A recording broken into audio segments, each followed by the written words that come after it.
अगर आपका बच्चा मॉडरेट टू सीवियर कैटेगरी में डायग्नोज हुआ है, तो कौन-सी चीज़ें हैं जो हमें ध्यान में देने की ज़रूरत है? उनकी क्या डिफ़िकल्टीज़ हैं और कौन-सा इंटरवेंशन प्लान उनके लिए हेल्प कर सकता है? आज इस वीडियो में जानेंगे। हेलो, मैं हूँ अर्पित। आज हम जानेंगे मॉडरेट और सीवियर कैटेगरी ऑटिज़्म क्या है एक्चुअली। क्योंकि माइल्ड जो बच्चे होते हैं उनका काफ़ी हद तक उनकी परेशानियाँ, उनकी डिफ़िकल्टीज़ कम होती हैं अगर हम कंपेयर करें मॉडरेट कैटेगरी के साथ में या सीवियर कैटेगरी के साथ। अगर आपका बच्चा मॉडरेट और सीवियर कैटेगरी में है तो हमें कौन-सी चीज़ों का ध्यान रखने की ज़रूरत है और उनके क्या सिम्पटम्स होती हैं, उनकी क्या डिफ़िकल्टीज़ होती हैं। अगर हम उन डिफ़िकल्टीज़ को समझ जाते हैं तो हम बच्चों की हेल्प भी कर सकते हैं। तो उन्हें किस तरह से हमें घर पर ट्रीट करना है, उनकी परेशानियों को समझना है, उन पर काम करना है, आज इसी विषय में जानेंगे। मॉडरेट एक ऐसी अवस्था है जिसमें आपके बच्चे के सिम्पटम्स माइल्ड ऑटिज़्म जैसे ही हैं, लेकिन उनकी सीवियरिटी बहुत ज़्यादा है, यानी कि परेशानियाँ बहुत ज़्यादा हैं। जो चीज़ें माइल्ड बच्चे बहुत जल्दी सीख लेते हैं, उन्हें सीखने में अक्सर मॉडरेट बच्चों को बहुत वक़्त लगता है। मॉडरेट कैटेगरी में जो बच्चे रहते हैं, उनकी स्पीच, कम्युनिकेशन, उनके बिहेवियर, उनकी सेंसरी इश्यूज़ और उनकी इंटेलेक्चुअल एबिलिटी, ये सभी चीज़ें काफ़ी हद तक अफ़ेक्ट होती हैं। सबसे पहले मैं बात करूँ कि अगर हम मॉडरेट को हमने पहचानना है तो एक बहुत बड़ी चीज़ होती है उनके बिहेवियर्स को नोटिस करना। अगर बच्चा बिहेवियर जब मेरे पास बच्चे आते हैं, असेसमेंट के लिए भी आते हैं या वो एडमिशन के लिए भी आते हैं, तो बच्चों को मैं उनकी मूवमेंट्स देखती हूँ, उनके बिहेवियर्स मुझे बताते हैं कि बच्चा कौन से कैटेगरी में है। अगर आपके बच्चे के बिहेवियर्स कुछ इस तरह के हैं कि जैसे कि बाइट करना, दूसरों को बाइट करना, खुद को मारना, लगातार इधर-उधर घूमते रहना, बिल्कुल भी नहीं देखना, तो मुझे ये जजमेंट हो जाती है उसके बारे में कि इसे मॉडरेट है, क्योंकि बिहेवियर्स जो हैं वो आपके बच्चे के बताते हैं कि आपके बच्चे को कौन-सी कैटेगरी का ऑटिज़्म है। मॉडरेट और सीवियर कैटेगरी में बिहेवियर्स बच्चों के ज़्यादा होते हैं और ये severity moderate to severe category में देखी जा सकती है, जो कि माइल्ड में नहीं होती है। माइल्ड में बच्चों के बिहेवियर कई बार तो बच्चों को देखकर आप जज नहीं कर पाते हैं कि उसे कोई प्रॉब्लम भी है। मॉडरेट में बच्चों के बिहेवियर्स आपको बता देते हैं कि इस बच्चे को मॉडरेट कैटेगरी का ऑटिज़्म है। बच्चे सोशली काफ़ी डिस्कनेक्ट लगेगा आपको, देखेगा नहीं बिल्कुल भी आपकी तरफ, पेरेंट्स को साथ में उसका जो इंटरैक्शन है वो अलग तरह से होगा। इंटरैक्शन अलग तरह से मतलब कि या तो वो बिल्कुल भी ऐसा लगेगा कि वो बिल्कुल डिस्कनेक्टेड है, वो देख ही नहीं रहा है, ध्यान नहीं दे रहा है, और अगर वो कम्युनिकेट भी कर रहा है तो कभी बाल खींचकर मदर के, कभी हाथों पर बाइट करके पेरेंट्स के, इस तरह से बच्चे इंटरैक्ट करते हैं। इसे हम मॉडरेट का नाम देते हैं। मॉडरेट कैटेगरी बच्चों में कई बार माइल्ड में जब बच्चों के साथ सही तरह से काम नहीं होता तब भी उसमें मॉडरेट के सिम्पटम आ सकते हैं। इसीलिए हमें बहुत ध्यान से देखने की ज़रूरत है, क्योंकि मेरे पास एक बच्चा लास्ट डेज़ आया था सितंबर में, जो बच्चा काम करने में काफ़ी ठीक था, लेकिन उसके लेवल को आगे नहीं बढ़ाया गया था, जिसके साथ में सही से ट्रीट नहीं किया गया उसको, जैसे कि उसके साथ में डील करना बच्चों के साथ में। जब हम जो पर्सन हमारे बच्चे को कुछ इस तरह से ट्रीट कर रहा है कि बच्चे में अग्रेशन बढ़ रहा है, तो हमें तुरंत उस चीज़ को रोकने की ज़रूरत है।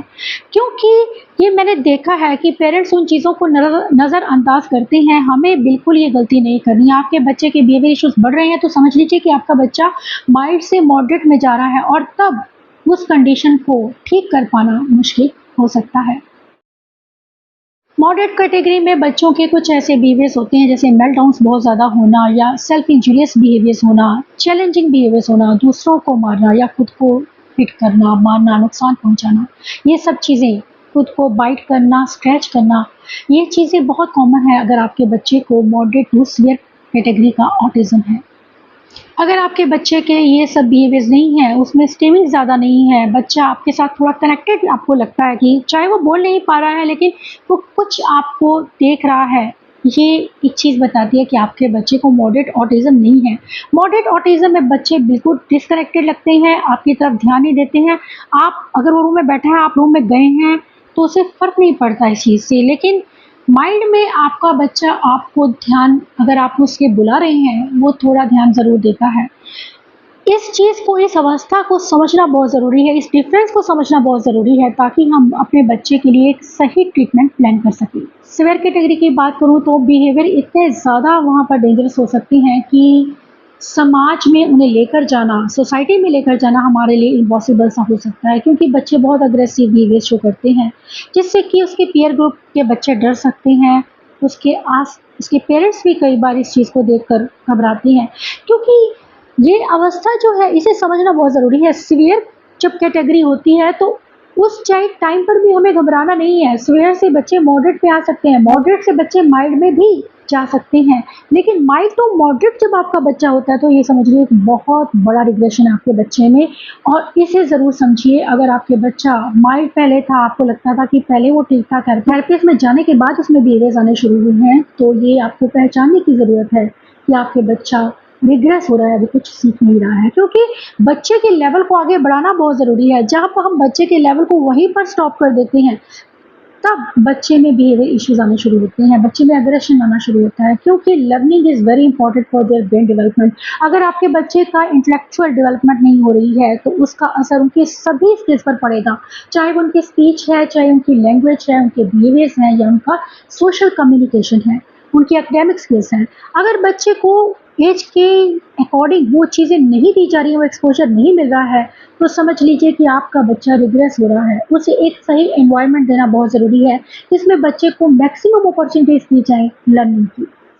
बेनिफिशियल थेरेपीज़ के साथ में बच्चों के कम्युनिकेशन, उनके बिहेवियर इश्यूज़ काफ़ी हद तक इम्प्रूव होते हैं, जिससे बच्चे एडजस्ट करना शुरू कर देते हैं और उनके बिहेवियर इश्यूज़ कम होने लगते हैं। सेकेंडली जो चीज़ आपको देखने की ज़रूरत होती है, अगर बच्चे को मॉडरेट ऑटिज़्म है तो उसे स्पीच लैंग्वेज को लेकर बहुत ज़्यादा प्रॉब्लम हो सकती है। माइल्ड में केस डिफरेंट रहता है, माइल्ड में बच्चे ज़्यादातर बोलते हैं और वो चीज़ें समझते हैं, आपकी बातों को समझती हैं, आपकी बातों को रिस्पॉन्ड करती हैं। लेकिन मॉडरेट टू सीवियर कैटेगरी में अगर आपका बच्चा है तो वो चीज़ों को सोशली जो है वो आपको अनअवेयर लगेगा, क्योंकि उसके बिहेवियर इश्यूज़ ज़्यादा होंगे, वो आप पर ध्यान नहीं दे पाएगा, कंसंट्रेशन को लेकर इश्यूज़ होंगे। इसके साथ ही ज़रूरत होती है उन्हें स्पीच थेरेपी, उनकी लैंग्वेज स्किल्स पर काम करने की, क्योंकि बच्चों को बोलने में अक्सर समस्या हो सकती है। अगर बच्चा बोलता भी है तो वो मीनिंगफुल नहीं है, वो लगातार बोलता जा रहा है। इसे भी हम मॉडरेट कैटेगरी में मानते हैं। जब बच्चों को एक सही स्पीच लैंग्वेज थेरेपी नहीं मिलती है, तब लेवल जो है बच्चे का रिग्रेस हो सकता है, बच्चा माइल्ड से मॉडरेट में जा सकता है। इसीलिए हमें बहुत ज़्यादा ध्यान देने की ज़रूरत है। अर्ली ईयर्स में बच्चों की डेवलपमेंट बहुत जल्दी होती है, और इन ईयर्स में अगर हम बच्चे को सही से ट्रीट कर लेते हैं, उन्हें एक सही एजुकेशन देते हैं, तो बच्चों में रिग्रेशन के चांस काफ़ी कम होते हैं। मॉडरेट बच्चे धीरे-धीरे इम्प्रूव होने लगते हैं और माइल्ड बच्चे अप टू नॉर्मल जा सकते हैं, अगर उन्हें सही टाइम पर ट्रीटमेंट मिले। मॉडरेट कैटेगरी में अगर आपका बच्चा है तो उसे सिखाने के लिए आप एएसी मेथड्स को यूज़ करेंगे कि हम वेट नहीं करेंगे कि हमारा बच्चा बोलेगा तब हम उसे बोलना सिखाएंगे, उसे रोटी पानी बोलना सिखाएंगे। आप उनसे पिक्चर्स के साथ में, साइन के साथ में, साइंस भी कई बार मुश्किल हो सकते हैं बच्चों के लिए अगर आपके बच्चे को मॉडरेट ऑटिज़्म है तो। हमें ज़रूरत होती है ऐसे में पिक्चर्स के साथ में बच्चे को कम्युनिकेशन सिखाने की। पिक्चर्स रखिए, बच्चों की डेली नीड की जो पिक्चर्स हैं, उनकी रिक्वेस्ट, उनका इमोशंस, उनके रोज़ की नीड्स, ये 3 चीज़ें आपको ज़रूर बना कर रखनी है, ताकि आप बच्चे की फीलिंग्स जान पाएँ। इमोशन का मतलब है कि उसमें आप 3 से 4 बेसिक इमोशन तो ज़रूर रखिए, जैसे कि हैप्पी, सैड, एंग्री और नॉट वेल। ये 4 चीज़ें आप ज़रूर रखिए ताकि बच्चा कम्युनिकेट करके आपको बता सके। अगर वो पॉइंट भी कर लेता है तो आप उसकी कंडीशन समझ जाते हैं कि बच्चा कैसी सिचुएशन में है, उसे क्या दिक्कत है। दूसरी एक चीज़ होती है कि अगर बच्चे को कुछ चाहिए, उसकी बेसिक नीड्स आपने रखी हैं, जैसे खाना, पानी, टॉयलेट, ये चीज़ें आपने बेसिक अगर रखी हैं, तो उससे भी बच्चे को काफ़ी बच्चा रिलैक्स फ़ील करता है जब वो आपको चीज़ें बता देता है। चाहे वो फिंगर के साथ में आपको बता रहा है, लेकिन कम्युनिकेशन होना बहुत ज़रूरी है, क्योंकि ज़्यादातर बच्चों में फ्रस्ट्रेशन तभी आता है, बिहेवियर्स तभी आते हैं जब बच्चे अपनी बेसिक नीड भी कम्युनिकेट नहीं कर पाते हैं। ना बोल पाना कम कोई ये नहीं है कि बच्चा आपसे कम्युनिकेट नहीं कर सकता है, वो अपनी बातें आपको फिर भी बता सकता है अगर आप पिक्चर्स की हेल्प लेती हैं। थर्ड चीज़ जो आपको करनी है कि उसे कौन-सी एक्टिविटी करनी है, उसे ये एक्टिविटी करनी है, नहीं करनी है, या कौन-सी एक्टिविटी, उसे चूज़ करने के लिए उसे जितनी आप चॉइस देती हैं, उससे बच्चों में अंडरस्टैंडिंग आनी शुरू होती है। हमें लगता है कि हमारा बच्चा नॉन वर्बल है, वो बोलता नहीं है, तो हमें कुछ बता नहीं सकता है, लेकिन अगर आप पिक्चर्स के साथ में बच्चों को सिखाते हैं, तो बच्चे बहुत जल्दी चीज़ों को समझना शुरू करते हैं। कई बार बच्चों में स्पीच आने के चांस भी बढ़ जाते हैं अगर आप पिक्चर्स को यूज़ करते हैं। तो इसीलिए चाहे आपका बच्चा मॉडरेट टू सीवियर कैटेगरी में भी है, उसकी डिफ़िकल्टीज़ ये समझिए कि ज़्यादा हैं, और हमें उन डिफ़िकल्टीज़ को समझना है और चीज़ों को उतना ज़्यादा सिंप्लीफाई करना है कि बच्चा आसानी से समझ पाए और खुद को एक्सप्रेस कर पाए। अगर हम सोचते हैं कि हमारा बच्चा बोलकर हमें या इशारे से बता देगा, तो वो काफ़ी मुश्किल हो सकता है अगर आपके बच्चे को मॉडरेट ऑटिज़्म है। बच्चे को ज़्यादा पिक्चर्स का आप एक्सपोज़र दीजिए ताकि बच्चा आपको अपनी बातें बता सके। जितना वो सही से आपको अपने आप को एक्सप्रेस कर पाएगा, उसमें एग्रेशन कम होता जाएगा, उसके बिहेवियर इश्यूज़ कम होने लगेंगे। क्योंकि कम्युनिकेशन ना कर पाना भी बच्चों में बिहेवियर की एक बहुत बड़ी वजह है। थर्ड जो चीज़ है हमें देखनी है वो है sensory issues. Sensory issues mild में कंपैरेटिवली बहुत कम होती हैं, या मैं कहूँ कि ना के बराबर होती हैं। उनमें ऐसा स्किमिंग के बिहेवियर्स कम देखने को मिलते हैं, बहुत कम। जैसे कि लाइन अप करना, ये हो सकता है साइन। कुछ एक चीज़ें जिससे कि ज़्यादा किसी को फ़र्क नहीं पड़ता है। थोड़ी देर के लिए बच्चे ने किया, फिर वो वापस नॉर्मल कंडीशन में से किसी ने बुलाया या उसे काम करने के लिए बोला तो अपने काम में इन्वॉल्व हुआ। लेकिन अगर आपके बच्चे को मॉडरेट ऑटिज़्म है तो ज़रूरत होती है हमें खास ख्याल रखने की बच्चे का, क्योंकि बच्चों में सेंसरी इश्यूज़ बहुत ज़्यादा होती हैं, जिसकी वजह से बच्चों में स्किमिंग, मेल्टडाउन्स, ये ओवरलोड, ये इश्यूज़ देखे जा सकते हैं। और जब बच्चों को टेस्ट या टेक्सचर से या विज़न से, विजुअल से बहुत ज़्यादा प्रॉब्लम हो सकती है, शोर से प्रॉब्लम हो सकती है, जिससे बच्चों में बहुत ज़्यादा बच्चे कई बार हाइपर भी हो जाते हैं और कुछ इस तरह से बिहेवियर करते हैं जिन्हें सोसाइटी में डील कर पाना काफ़ी मुश्किल हो सकता है। कई बार घर पर भी हमारे लिए मुश्किल हो जाता है। बहुत ज़रूरी है कि हम इन इश्यूज़ को समझें, बच्चों को वो सेंसरी एनवायरनमेंट दें जिससे कि बच्चे खुलकर रिलैक्स फील करें, काम रहें और शांत रहे, क्योंकि जब बच्चे शांत होते हैं तो लाइफ एक उनकी नॉर्मल पैटर्न पर चलती है। लेकिन अगर बच्चों में मेल्टडाउन्स बहुत ज़्यादा हैं तो बच्चों के सीखने की जो कैपेबिलिटी है वो कम होने लगती है। बच्चे सीखते कुछ नहीं हैं, बच्चों में एग्रेशन लगातार बढ़ता है। और हमें ये चीज़ समझने की ज़रूरत है कि कौन सी सेंसरी चीज़ें हैं जिसकी इन्हें ज़रूरत है। ज़्यादातर बच्चों को अगर आप डीप प्रेशर देते हैं, अगर आपका बच्चा अग्रेसिव है, आपका बच्चा बहुत ज़्यादा हाइपर एक्टिव है, उन सब में आपको डीप प्रेशर थेरेपी बहुत ज़्यादा हेल्प करती है। उन्हें लगातार डीप प्रेशर देते रहिए, 2 घंटे के बाद उन्हें 10 मिनट का डीप प्रेशर ज़रूर दीजिए दिन में, कम से कम 5 से 7-8 बार। आप देखेंगे कि उसके बिहेवियर में, उसके एग्रेशन में बहुत ज़्यादा इम्प्रूवमेंट आएगी। बच्चा चाहे किसी भी वजह से, चाहे वो ऑडिटरी उसकी नीड है, विजुअल है या लाइट से उसे प्रॉब्लम है, इन चीज़ों की वजह से अग्रेसिव हो रहा है, तब भी डीप प्रेशर थेरेपी आपको हेल्प करती है। अगर बच्चा टैक्टाइल डिफेंसिव है बहुत ज़्यादा, तब भी ये मत समझिए कि आपके बच्चे को सारी उम्र थेरेपिस्ट की ज़रूरत रहेगी। आज अगर ज़रूरत बहुत ज़्यादा है तो आपको बहुत ज़्यादा वर्क करने की ज़रूरत है, लेकिन धीरे-धीरे ये डिफ़िकल्टीज़ कम होती जाएँगी, उसके सेंस इश्यूज़ कम होते जाएँगे, तब ये थेरेपिस्ट का टाइम भी आप कम कर सकते हैं। प्रेशर हर एक बच्चे के लिए बहुत यूज़फुल है और मैं ये कहूँगी कि हर एक बच्चा, चाहे आपके बच्चे को मॉडरेट है या सीवियर ऑटिज़्म है, बच्चों को 2 बार डीप प्रेशर थेरेपी ज़रूर दें।